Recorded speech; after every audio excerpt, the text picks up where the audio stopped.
এমন বৃষ্টির দিনে কাজ করতে ইচ্ছা করে না। যাক, টিপস পেতে তো সবারই ভালো লাগে। আমার আজকে অনেক খুশি লাগতেছে, হ্যাপি হ্যাপি। আমার টাকা হয়তো পড়ে গেছে, আমার টাকাটা হারাই গেছিল। হ্যালো এভরিওয়ান, আসসালামু আলাইকুম। আশা করি সবাই খুব ভালো আছেন, আমরা ভালো আছি আলহামদুলিল্লাহ। আজকে হলো ডিসেম্বরের 11 তারিখ। আজকে কিন্তু আমি অনেকগুলো টাকা টিপস পাইছি, সেজন্য অনেক খুশি খুশি লাগতেছে। কত টাকা টিপস পেলাম এই পুরো ভিডিওটা দেখলেই বুঝতে পারবেন। বাইরে আজকে প্রচুর বৃষ্টি হইতেছে, হালকা হালকা গুড়ি গুড়ি, আবার বেশি বেশি। আজকে হলো বুধবার, এখন বাজে 3:35, কিন্তু আকাশ পুরাই অন্ধকার হয়ে গেছে। তা আমাদের একটু স্লো আছে, আমি ভাবলাম একটু বাইরে আসি আর দেখি কি অবস্থা। এই যে দেখেন, লাইট দিয়ে আমেরিকার প্রতিটা জায়গায় এখন সাজাইছে ওদের হলিডে উপলক্ষে। এমন বৃষ্টির দিনে কাজ করতে ইচ্ছা করে না, বাসায় বসে বসে ঘুমাইতে ইচ্ছা করে, কিন্তু কি আর করা, কাজের মানুষ, কাজে তো আসতেই হবে, কোনো উপায় নাই। গত সপ্তাহে স্বর্ণ কিনতে গিয়ে টাকা পয়সা পে করে আমাদের কাছে $100 বা তার একটু বেশি ছিল। পরে আমার হাজব্যান্ড সেই টাকাটা আমার দিছিল ব্যাগের মধ্যে রাখতে, আমি ব্যাগও রাখছিলামও। পরের সপ্তাহে আমরা আবার হলো জ্যাকসন হাইটে যাই স্বর্ণগুলাকে এক্সচেঞ্জ করতে, কিন্তু খাইতে বসছিলাম, তো আমাকে আবার বলছিল যে ক্যাশ টাকা দিতে বিল পে করবে। তো আমি যে টাকা বের করছি, আই ডোন্ট নো, সামহাও টাকা হয়তো পড়ে গেছে, আমার টাকাটা হারাই গেছিলো।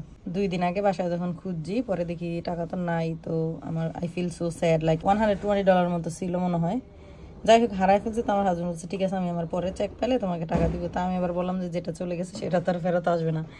এনিওয়েজ, তো আজকে পোস্ট অফিসে যে আমাদের যে কাস্টমাররা সবসময় আসে রেগুলার, এই 2টা কাস্টমার, এই যে একটা প্যাকেজ, 2টা কাস্টমার হলো 2টা ইনভলভের মধ্যে। এই যে একটা কাস্টমার $50 টিপস দিয়ে গেল, আরেকজন $20 দিয়ে গেলো। আরেকটা আমার রেগুলার কাস্টমার আছে, সবসময় মানি অর্ডার বানায় 4000 3000, ও আবার আমাকে $9 দিয়ে গেছে, বলে যে হ্যাভ ইউ কফি।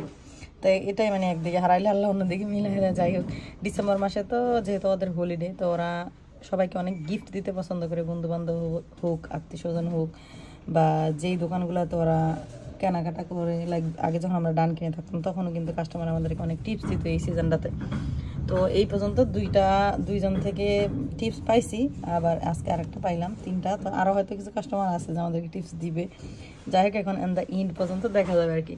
তো টাকার কত, দিনে তো অনেক টাকাই স্পেন্ড করে ফেলি, বা হাজার হাজার টাকা স্পেন্ড করে ফেলি, কিন্তু টিপসের টাকাটা আসলে এরকম, কেউ যদি 1 টাকা 2 টাকা বা 4 টাকা দেয়, কেন জানি মনে অনেক বেশি খুশি লাগে।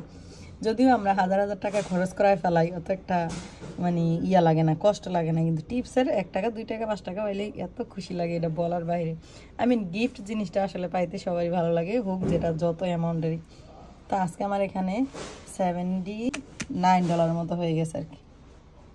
শুধু যে আমি বা আমরা গিফট পাই এটা না, আমিও কিন্তু মানে ওদেরকে গিফট দিই। যেমন আমার যে মেল বিলি করে, চিঠি দেয় আমাদেরকে, তারাও কিন্তু আমি টিপস দিই। বা আমরা যে কোনো দোকানদারে যাই কেনাকাটা করতে, খাবার টাবার দোকান, সেখানে কিন্তু টিপস দিই। সো এদেশের সিস্টেমটা এরকমই, আপনি কোথাও যাবেন, আপনি নিজেও টিপস দিবেন একজনকে, আবার আপনি যখন কাজ করবেন আপনার জবের মধ্যে অন্য কাস্টমার আপনাদেরকে টিপস দিবে, মানে গিভ অ্যান্ড টেক। সো এটাই হলো আসলে সিস্টেম। এই যে টাকাগুলোকে সুন্দর করে সাজালাম, $50 বিল, $20 বিল, $5, এখানে হলো 4টা সিঙ্গেল মানে $1 বিল আর কি। আরও কিছু টিপস আমার কাছে ছিল যেগুলো বিগত কিছুদিন আগে পাইছিলাম, জানি না, হয়তো $20 বা 25 26 27 সামথিং হইতে পারে। তো ওগুলো আবার আমি খরচ করে ফেলছি, আমার কাছে নাই। সবগুলো একসাথে থাকলে অবশ্য অনেকগুলো টাকা হইতো।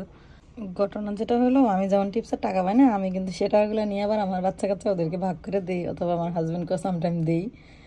তো বাসায় যারা থাকে তাদেরকে দিই। তো আসলে এরকম একজনের থেকে পাই আর একজনকে দেওয়াটাই একটা মানে খুশি আর কি। সেম থিং আমার হাজব্যান্ডের যখন কাস্টমার থেকে ক্যাশ টাকা টিপস পায়, সেও কিন্তু যে টাকাগুলো এনে আমার দিয়ে দেয়। ওরা হয়তো বিভিন্ন খাতে খরচ করি, অথবা আমি জমাই, এই আর কি।